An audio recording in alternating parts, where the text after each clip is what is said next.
Hey everyone, welcome to Breakthrough Conversations. My name is Danielle Perry and I'm the host. You already know I'm so excited that you're tuned in today. And if this is your first time, this is a podcast which features people of all ages, and they share a bit of their story about how God has helped them to overcome a difficult challenge, situation, or season in their lives, or maybe they're on their way to overcoming with God's help. Well, if you are back, then you already know that this is part 2 of episode 21, and it features my favorite guest, y'all. He's my husband, Mr. Jared Perry, and the title of this episode is Being a Teacher in the Inner City, and specifically Baltimore City. If you've not seen part 1, you will want to check it out, and you can see it up here. So go ahead and check it out if you've not already. In the meantime, here it is, part 2. Enjoy and be blessed. How do you, from Tulsa, Oklahoma, remain in a job for 9 years, working in Baltimore City? And it's one of those things where I'm just asking, what draws you back year after year? God said in 2012, in December, you're going to be working here. You can fight something like that, or you can say yes and amen. And I said yes and amen. And so when he's got you, when you trust him, it's easy. It's easier. Gotta add that. And so it becomes easier. And then it's like, it becomes easy. There's certain things along the way that make things challenging, but longevity in positions now, that's not normal. But I've always loved consistency, and I've always loved being able to have kids come back, and it was always cool for me to be like, yo, he's still here. What's up? How you doing? And so when I had a student this year come back to me, I was like, yeah, Mr. Perry, can you teach me this bass line? I picked up the tube. I'm a major in music. I was like, yeah, this is on point. Yeah. I can still help students after. And they're adults now almost. And That's so, good. not almost, they're adults. And so That's good. it's period. It's God. He's got me here, and we'll see how long he has me here, because that's the bottom line. Yeah. I still just, of course, I know that about you, right? But every now and then I'm just thinking, like, my old Midwest country husband working in this city, you know, it's just, it is God. It's his grace that's covering you and that's enabling you to remain there as long as he will have you to. It makes class fun, too. Mr. Perry, what'd you say? One. Yes. 1, 2, 3. No, it's 1. It's 1, 2, 3. I'm like, whatever. You get those little things. Right. And the kids that see this, even teachers now that from Baltimore City still go on these kids, but it is called, ladies and gentlemen, Golden Corral. Okay? It is called Golden Corral. There is an A. We had a vigorous debate between students and teachers. It's Golden Corral. It's Golden Corral, yo. What is a Golden Corral? R-A-L. Corral. Golden Corral. That's hilarious. Not the other ones. We ain't gonna go there. 'Cause we got so many. We got so many. It's great. You like I said, when it's where God has you, you find peace in every situation. Absolutely. Because he's there. He's got you. Absolutely. So how do you find that peace when you're driving to work and driving home and you see vacant homes everywhere? You see maybe drug addicts on the corner, drug dealers. You just see a lot of different things, right? Do you ever get discouraged just when you see those things? It's not a discouragement. It's just like, dang, for real? But then it's like, okay. Sometimes I do. I take it just a whole different route. It's like, I don't want to drive past that today. I don't want to see just doom and gloom right now. I just want to see something better.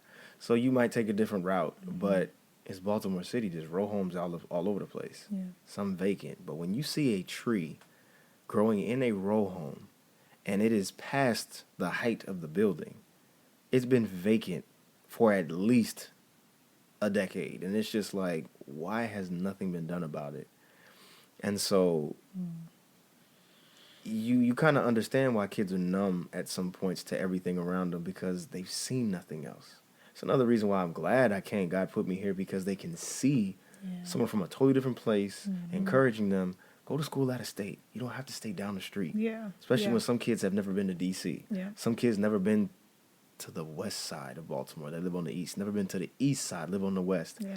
And it's like you literally stay in these pockets, and that's it. So it's interesting. It really is interesting, and it's yeah, it's a lot. It's a lot when you see the vacant homes and you see all of that stuff. And so it's funny. I'm a music teacher, love music, always around it. But I drive to work in silence a lot of times.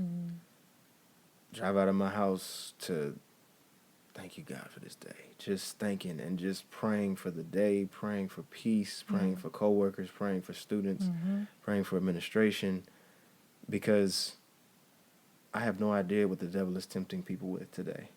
And so I'm asking God to cover those, and I'm asking God to keep those. And so, absolutely, yeah, my morning drives are quiet a lot of times.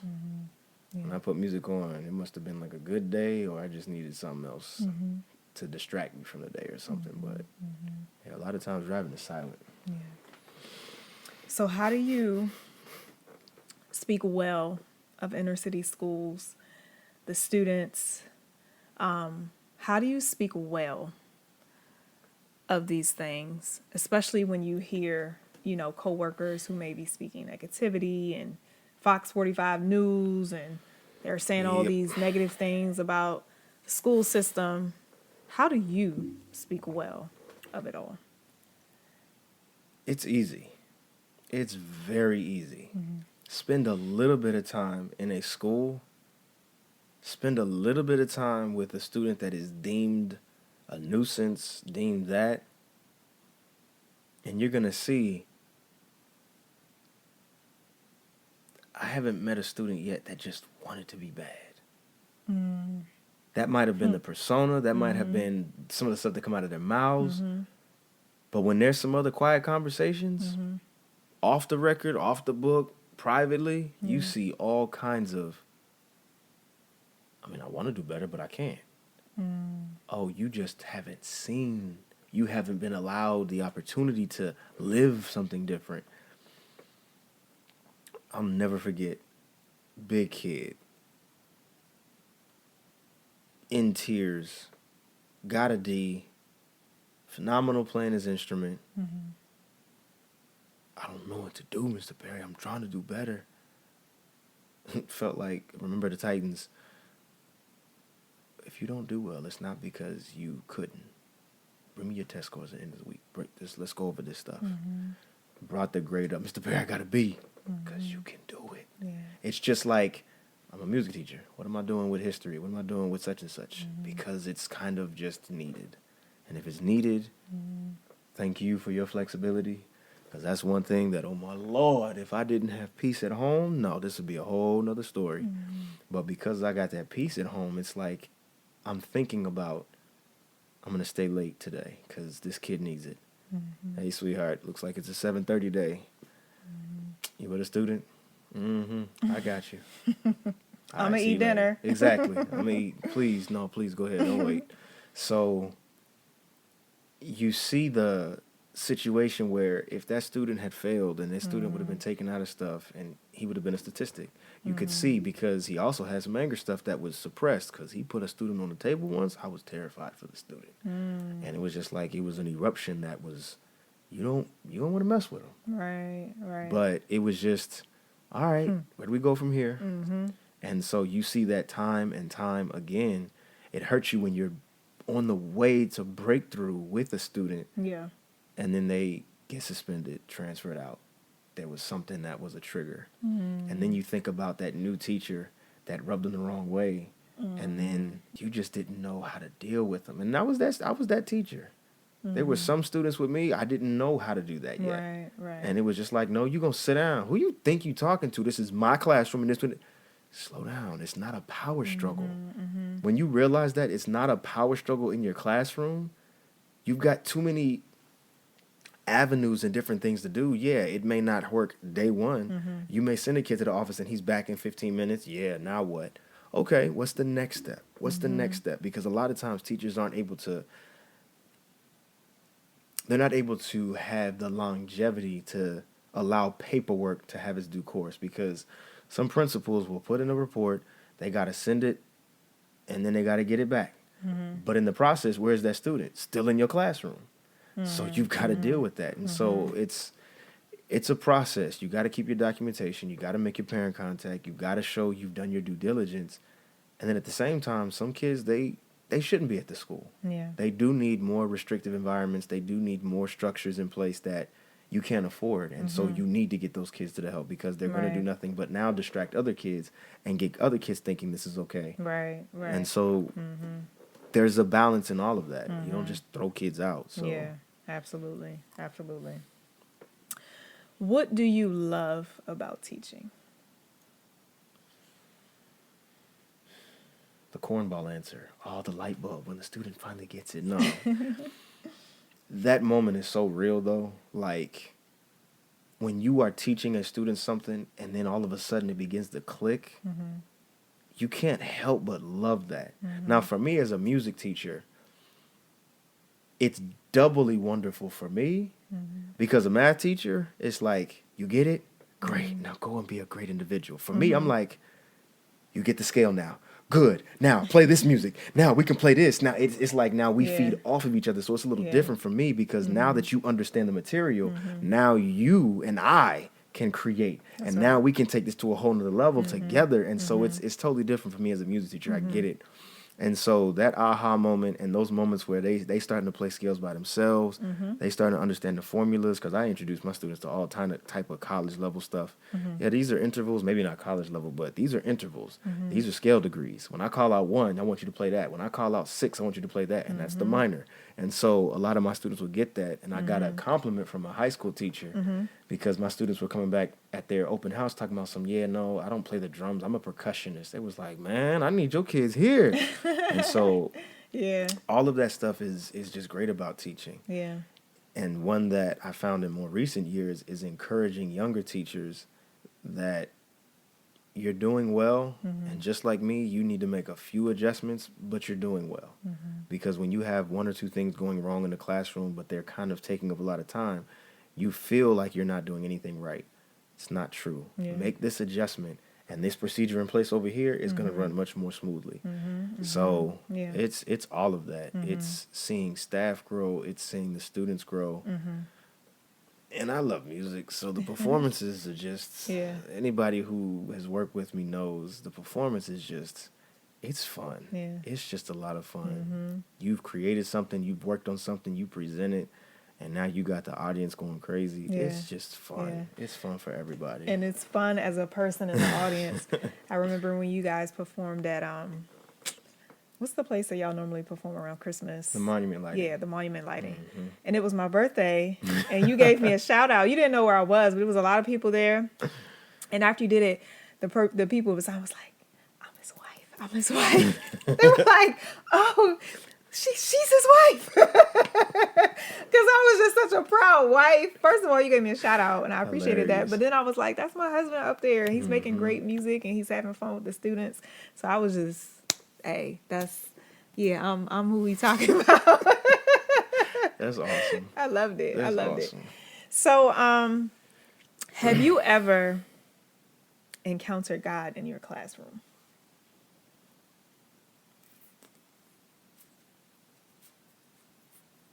Absolutely.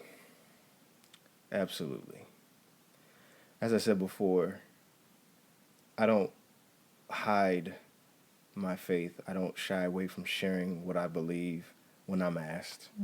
I often tell students, now if you want to know more, see me after school. After school is a different story, right? And so after school one day, just having conversations with kids, just talking with kids about different things. And a lot of times they'll be the ones that start conversations. Because, my grandmother, she be praying, going to church, and I don't be understanding. They be just dancing and falling out. I'd be like, this is fake. I'm like, well, don't go so far and say it's fake. Have you had that experience yet? Have you felt what they felt yet? Have you given your life to Christ yet? No, but I mean, I have, but I ain't really done it. I don't read my Bible. Conversations, ministry, opportunities. Yeah. That's one way I've seen God. Another one is just flat out protection. The kid's about to get jumped. 4 kids come into my classroom. I put my student behind me, and I'm like, fellas, y'all don't want to do this. It could have gone crazy sideways, but I believe because of God being there, the student even grabbed my neck because he wasn't a student that went to Booker T. He was a student, high school student somewhere else. Yeah. And it's just slowly, you don't want to do this. It's okay. But they commenced to try to jump him, and I'm just protecting, taking a couple hits here and there, and it's just like, nope, don't worry about it. And I got another teacher, female teacher right here, and I'm like, she didn't already call the office, but literally 15, 30 seconds in that moment feels like an eternity. And it's just like, and you look at the student, he got a little knot on the head, and I'm just like, it could have been so much worse. Yeah. Thank you, God. I know you can't see it, but it could have been worse. Another student from upstairs, and the crazy thing about this situation is this student actually killed a student upstairs because there's a high school on top of our school. He comes to my classroom, grabs my stool, and ready to beat somebody, and a girlfriend's outside. Stop. I go and I walk, and I just slowly pull it. No, you don't want to do that. I'm not jerking it from him. I'm just slowly. You don't want to do that. And I believe it's the power of God because the kid was probably stronger than me. Just stop. And that's the peace of God that surpasses all understanding. And then you go over into, you know what, I'm going to be a little bit bolder. It's after school. Rehearsal's over. I got a youth group in my church. Anybody want to come? Yeah, let me ask my mom. Oh my gosh. Now I got a pastor who's just in love with the community, wants to do more. Yeah. And he's like, whatever you need, I got you. And he literally begins to provide a van every first and second Friday. And I'm taking kids from my school to church. Mind you, I'm not dropping them off at school because their parents are not coming to get them. So when our youth group, what's called Unplugged, when it's over, I'm dropping kids off at their doorstep. Yep. So every Friday, the first and second Friday, I'm dropping them off. They're going from my band practice to Unplugged, and it's just phenomenal. And so you're having all these experiences of God in your classroom, not during the day, after school. Some of them during the day. And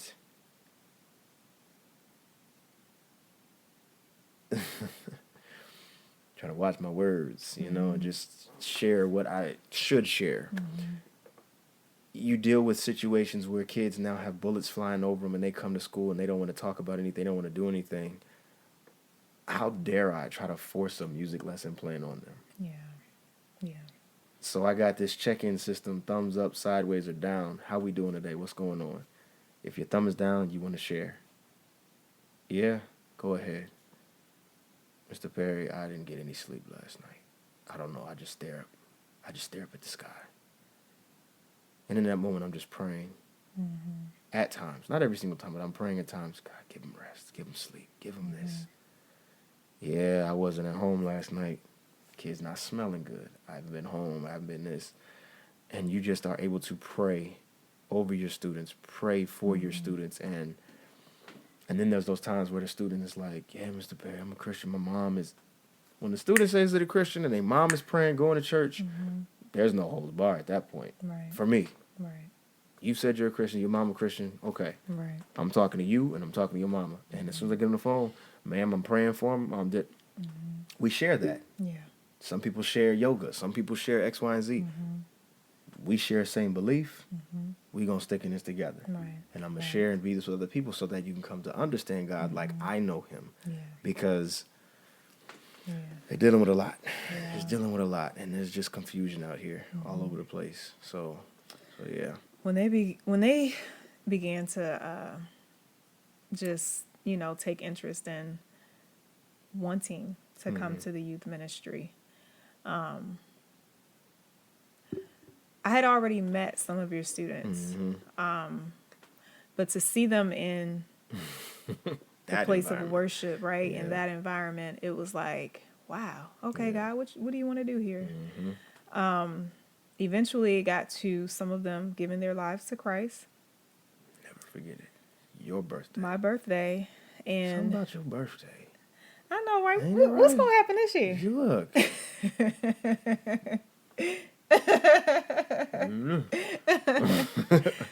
But they gave their lives to Christ.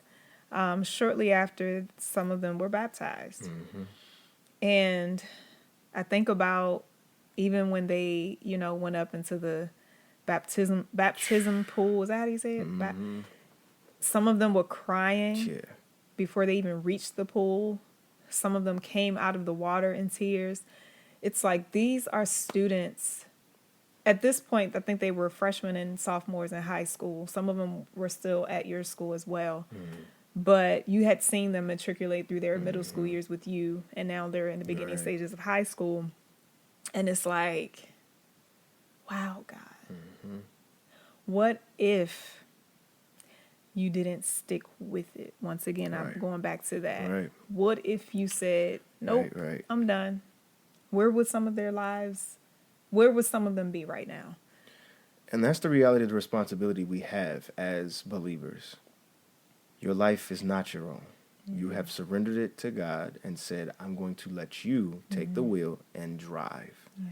When we do that, the amount of people that we're going to affect for God in a positive way, you have no idea. Yeah. You have no idea what conversations those kids are having with their parents and how they might have encouraged their parents to get back in church. You have no idea what kind of conversations their parents have had, because I know of some that have had stood in front of their parents and be like, I'm a Christian.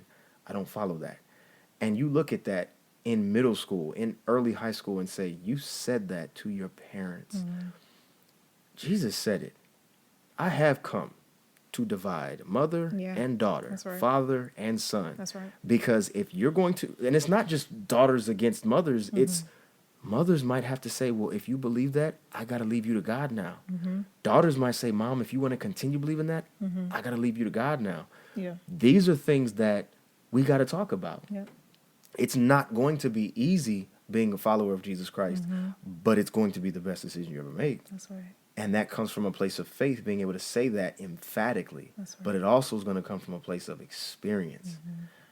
We shall overcome him, Prince of the Air, by the blood of the Lamb and the word of the testimonies. Yeah. That's how they overcome. That's how we overcome, by what we're living, but we're overcoming in our testimonies so now we can share. So, yeah. And I'm humbled when I think about, because of how much your students trust you, some of them trust me as well. Yeah. And they've opened up to me about things. They're comfortable talking to both of us, at times. And it's like, because of your light shining, because of you allowing God to shine through you and the love that you just show to your students, it's like they're automatically attracted to me. Mr. Purry, Mr. Purry, that's your wife? Yeah. Hi, Mrs. Purry. Right. I'll never forget one concert. It might have been in your 4th year when things were really picking up, your 4th or 5th year. And y'all performed at a mall. It was Mall Diamond. Yeah. And one of your students caught me off guard. Like, it was after the performance, and just came and hugged me. And I felt so just like, oh my gosh. It makes my heart just warm, because these students, they love you. And so it's like, oh, it's an automatic. That's your wife, Mrs. Purry? Yeah, we got you. We love her too, Yeah. So I love it so much. It goes back to your thing. How do you not speak bad about the inner city or this school year? Yeah. Because love is real, and it will be felt on different levels, and it's going to be felt in different ways. And it's a Philadelphia, a brotherly love, and it's just awesome. Yeah. It is awesome. You feel that with these students, and praise God, a coworker brought kids to our church. Yeah. Past Sunday, and these kids today, Mr. Perry, how you doing? That was great. And I saw you at church. I saw you playing. Right. Watch this. Mr. Perry, I uploaded part of your service to YouTube. Wow. Wow. Sixth graders. Sixth graders. I was like, wow. And then the one that brought him was like, Mr. Perry, look, he uploaded this to YouTube, only got this many views. But if he uploads some foolishness, it get 1 million views. Ain't that crazy? I'm just like, listen, hey, Yeah. let God be lifted, be magnified. Yeah. Because Wow. that's what it is. And That just shows you the impact, because you said those students aren't in your class, right? None of them. They're not in your class. Not even my students, right? They're in the building. Yeah. God is good. I say my students. They are Right, mine. right. So, shifting gears a little bit, how do you manage not to bring work home? Because you've done such a great job with that. Granted, you'll come home and tell me, man, this student today, they were this, they were that. But then after that, you good. You know what I mean? And then some days where you've had it tough, you don't always talk to me about it. So how do you manage to just, because I don't see work on you when you come home a lot of days. How do you do that? You have a lot of conversations with teachers, veteran teachers, and I'm grateful for Baltimore City's fine arts coordinator. She's done a great job of providing that mentoring and space to be mentored. And even the previous coordinator and Morgan State University, those mentor teachers. Morgan in particular, I remember classes, they said, don't get jaded. They said, don't get jaded. You're going to hear old head teachers talking. You're going to hear them fussing, complaining. Don't get jaded. And I've always seen that anyway, because I've always been a younger person in the situation where I'm youngest around everybody. When I'm at Morgan, I'm working fresh out of college, and I'm sitting in meetings with deans and directors and VPs and assistant and associate provosts. And it's like, I'm here and I'm learning, but I'm also observing. I'm hearing how y'all talking about other coworkers. I'm hearing how y'all doing this. And I got to make sure that I don't indulge in conversations. And I'm like, okay, I hear that. What do you think? I mean, I don't know. I hope they just doing their job right. So I've tried my best to not be on sides of certain situations, because you don't need to be. But that also helps when it comes to load managing. One, you got to know your craft. That's another way that you don't bring it home, because when you planned, when you know your craft, when you know what you want to do on a weekly basis, you're already planned. You've done your planning in the beginning of the year. You've done your planning as the years progressed. Oh, okay, so this is all we have this year. Okay, I can scratch that. This is going to be a reach. We're going to do this. And it's just completely different as an arts teacher than it is ELA, math, science, and all the other ones, because in Baltimore City, they have all these mandates and different things that they have to meet this, meet that. There's not that same kind of pressure, but there's the pressure of you've got a performance and you need to perform. Your principal will back you when you've got kids on stage performing, when you've got kids showing progress, because it's undeniable that they're learning in your class when you put on a show. I've had one principal come sit down and actually try to learn how to play an instrument, and I had a student teacher. My observation went out the roof, because I had students teaching, and I had to take a step back, and I was like, yeah, they got it. Right. And so when she saw that, she said, I didn't realize what goes on down here. It's not just banging on buckets. It's not just blowing a horn or something. Because when the student sat her down and said, yeah, now you got to form your embouchure, and she's using vocabulary, it's like, that's on point. So all of this talks about what I'm not bringing home, because I don't like working at home. You don't. I can't stand grading papers at home. So if I got to stay, okay, I'm going to finish this here, because when I go home, it's time to be free of that. Because that's another big piece about this whole teaching thing. If you don't get away from it, it will consume you. And then you're going to be wondering, why am I doing this? Right. It's taking up all my time. Well, there's certain responsibility you have to put it down. Because it's going to be there tomorrow. Yeah.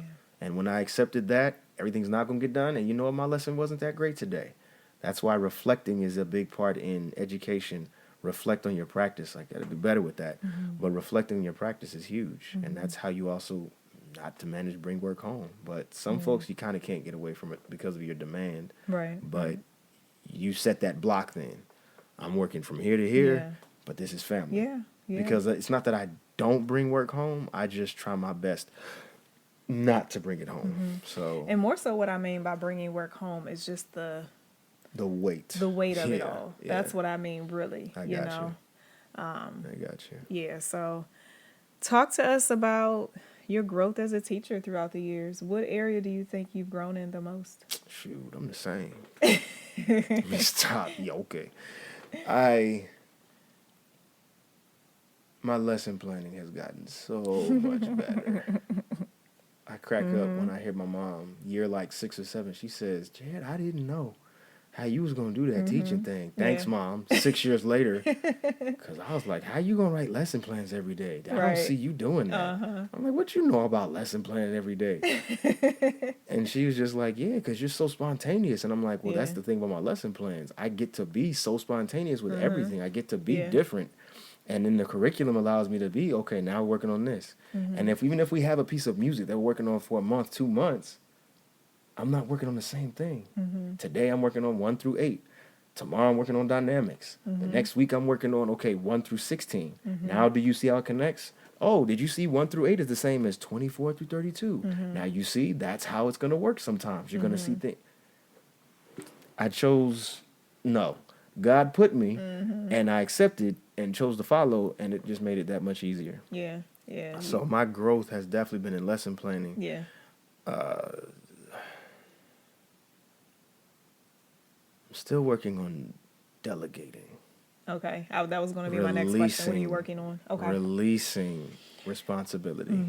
Because when you know how things can run, when you know how to get them done, and when things are typically, they got to be done quickly, you just run and do them.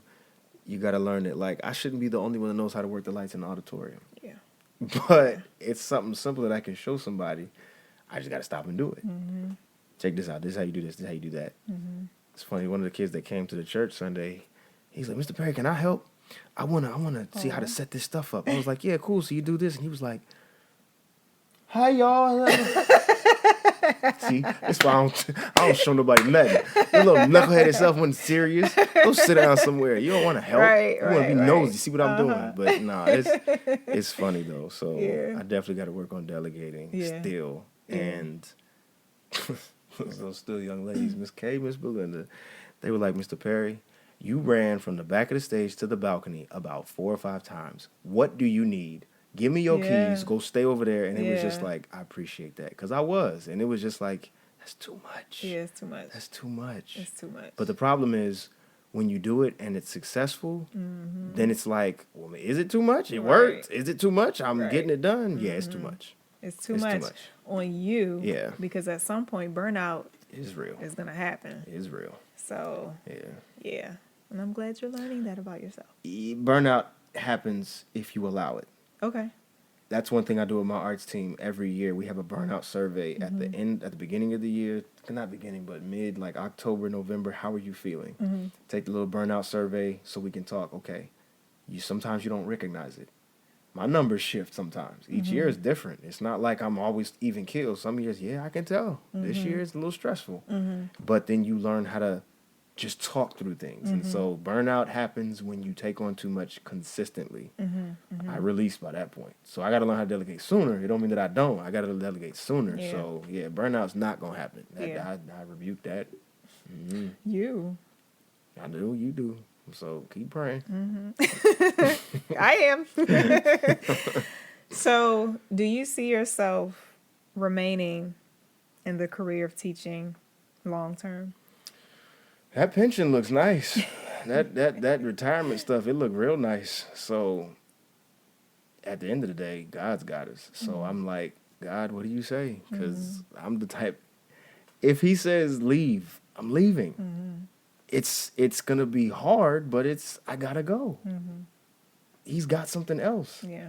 And then when you get over there and it's like, why am I here? Because that's what it was year one. God, why am I here? I could have been doing another 5K at Morgan, working with the honors program, doing another legacy series, doing another honors convocation, and I could have been having all kind of other promotions and such. You done? Yes, God. Right. Yes, God. What next? You see that performance over there? Go do that. Yeah. Okay. Invited year 1 to Yale University to receive a education, music, something. Yeah. Yeah, God's got you. Yeah, absolutely. God's got you. And you've had so many opportunities and just open doors when it comes to your performances. Yeah. Like, Yeah. you guys have traveled, you played in front of the mayor, the superintendent of Baltimore City schools. Like, you guys have just had so many great opportunities. Yeah, I'm still just in awe at times when you're like, yeah, we're about to play at the Library of Congress. You about to play where? You know? Yeah, that's also having a great partnership with certain organizations or kids has been a large reason why we've had so many performances. Yeah. I'm not going to say the only, because there's absolutely been some where it's like, can we have Booker T? Sure, yeah, we're going to come over. We're going to do this. But connections are real. They help. They help. Those partnerships are real. Yeah, absolutely. Well, we are wrapping up, but before we do, All right. I want you to just share with maybe some teachers out there who are watching, maybe someone who is thinking about taking on teaching as a career. What is some advice and encouragement that you have for them? New teachers currently. Anybody else? Well, look in the camera. She tells me to look in the camera. I didn't hit the mic. Okay. Well, understand that this is an assignment and it's a calling. It's something that you may be there for a year, but please don't quit in the middle of the year. I know the teachers might be leaving mass exodus and they can't do this, they can't do that. Some of these children are dealing with abandonment issues. If you're not in it for the long haul, don't start. Don't let a paycheck be the reason. This is not a paycheck job because you have lives at stake and you're influencing lives. So what does that mean? That means that you got to be prepared. You've got to prepare yourself before the school year starts. You've got to know what you want to do with your students, how you want your classroom to be run. And then understand that you're going to make mistakes along the way. Receive correction, receive feedback, apply it. You want a good relationship with your principals? Apply the feedback how they said apply it. That's one thing you learn in college. What is the professor asking for? Give it to them how they ask for it. They're going to stay off your back. You can do it. You can finish. Because if you don't want to come back, okay, wait till June, wait till May, end of the year, turn in them keys.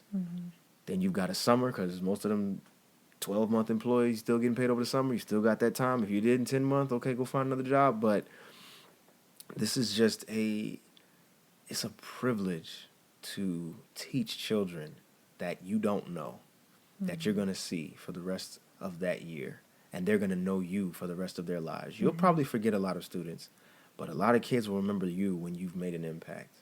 So make sure home is peaceful so that when you leave these environments that can be chaotic, you can come home to peace. The only way I know that, by putting God first. Because he said, be anxious for nothing. But by prayer and supplication, let your requests be known with thanksgiving. And the peace of God that surpasses all understanding will guard your hearts and minds through Jesus Christ. And then later on down, it says, I can do all things through Christ who strengthens me. So that's how I do it. That's how I encourage you to do it. It'll help you not cuss a kid out. It'll help you not cuss a parent out. What would Jesus do is real. And that's what I do. I do what would Jesus do in this situation? Yeah. He turned the other cheek, and he is the true example of turning the other cheek. And he turned both of them. And they always like, what happens if I turn one cheek? Well, turn the other one. What happens if you do that? Well, Jesus got hit and hit and hit and hit. And he just said, Father, forgive them. They know not what they do. It just sounded like he was rapping just now. A little bit. Jesus, he was probably spitting. I don't know if he was stopped, but. Nah, I hear you. That's good, babe. That's really good. Well, thank you so much. Yes. For being on. Yes. Because, like I said earlier, you're my absolute favorite guest. Duh, you're my favorite podcast host. You know? Yes. So thank you again. I know that there are teachers or someone thinking about becoming a teacher who will definitely be blessed and encouraged by all that you shared today. And y'all just got a little bit. Just a little bit. That's funny, because it really was a little bit. Just a little bit, but it was a good little bit. Sheesh. So, what happened? It's long. It's long. Oh. It's a 2-part. See y'all next week. Pretty much. See y'all next week. Oh, no, matter of fact, this is next week. Yeah, you got a lot. There you go. Yeah. So, thank you everyone for tuning in to Breakthrough Conversations. And I want you to leave a comment in the comment section letting me know something that stood out from this episode and the one before this one. And also, I want you to hit like and share this with someone that they may be encouraged and blessed. And if you haven't already, go ahead and subscribe to the channel. Until next time, I hope that you have a wonderful day. What is he doing over here? I have no idea. I'm behind Breakthrough Conversations. Keep going. Have a wonderful day, everyone. Be blessed.